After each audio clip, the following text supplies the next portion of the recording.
You're watching HFO-TV.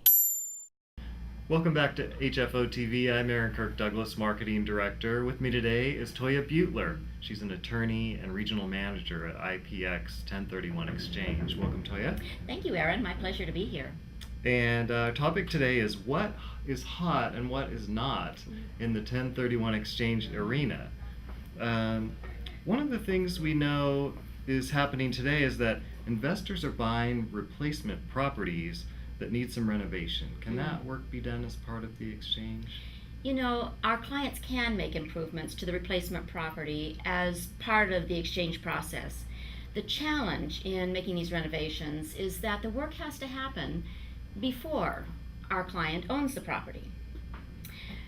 Well, then how do we make this work happen when our client doesn't own the property?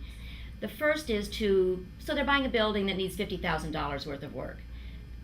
Take $50,000 from the exchange account and go in and make renovations to the property while the seller still owns. Well, you see, I wouldn't recommend that, obviously. It's more than dicey. I will tell you I have seen it done, which is why I mention it, but I do not recommend it. What we see happening more often, and would be a more reasonable approach, would be to have the exchange company purchase the replacement property. The seller of that property would actually transfer title not to our client but to the exchange company. And we set up an LLC and we're the owner of the property. While we then own the property, we would use funds out of the exchange account to pay for the renovation work. Once the work is done, or at least within the 180 days of the exchange period, we're going to transfer the ownership of the property onto our client, ideally after the work is done. Again, the work cannot take place while our client owns the property. So we're the owner, we put the work in, and then we transfer to the client. Now the downside that our client needs to understand about that, and that they really must understand this, that when we take title to a property, there's going to be a closing with escrow fees, title fees, recording fees. If it's a Washington property, there'll be an excise tax. When we then transfer the property to our client, a second closing. So second escrow, title, recording, and in Washington State, if it were a Washington property, then there would be an excise on the improvement value that we put into the property. Plus, we're going to require our client to work with their accountant. There's fairly sophisticated accounting between us and our client while we own their property. Plus, our fee is higher, plus. Oh, if there's a lender, we're going to be the borrower with the lender, so the lender has to be involved in this.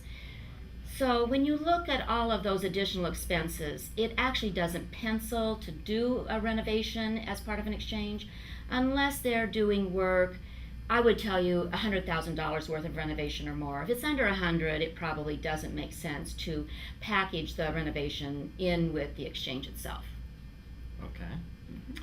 And there's so little inventory available that some investors are wanting to find and close on the replacement property first and then sell their old property. Is that something that can be done? It's a question that's coming up all the time for us. It doesn't matter whether my client is looking for residential rentals or commercial properties, there's not enough inventory. And so they would prefer to go out and purchase the new property first and be certain to have it, and then list and sell theirs because they know theirs will sell fast. That would be considered a reverse exchange where they're closing on the new property before they close the sale of the old. It can be done, but quite similar to the renovation scenario, our client can't be the owner of both properties at the same time.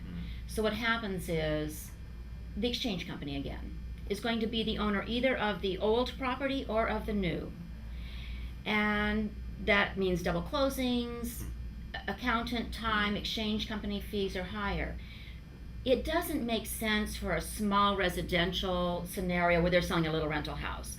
But when our client is selling a commercial property with gains, again, of over $100,000, then a reverse exchange can be very appropriate.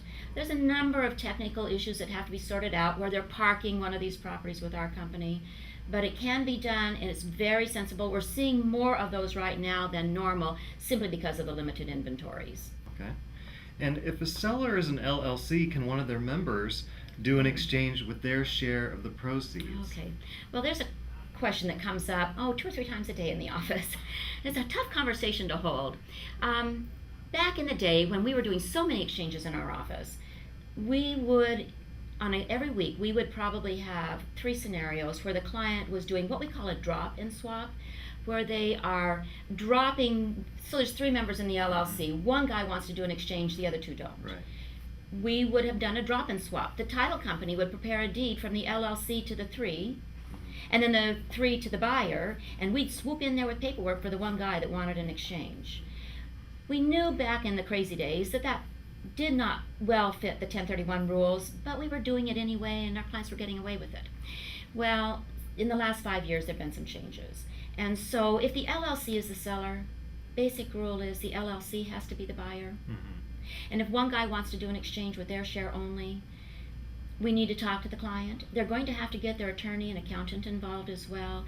And ideally, and this is the conversation I hold, ideally they would take their interest out of the LLC in one tax year and then sell in the subsequent tax year as tenants in common. Season it, create a tenants in common in one year, 2013, and then in 2014 list and sell, and put those 2 events onto separate tax returns. The reason this is even an issue, people wonder, why is this even an issue, Toija? The reason it's an issue is because under the definition of 1031, there's a list of things that we cannot do exchanges of. On that list, membership interests, partnership interests. The one guy that wanted to do an exchange, he didn't own the real estate. He owned a membership interest.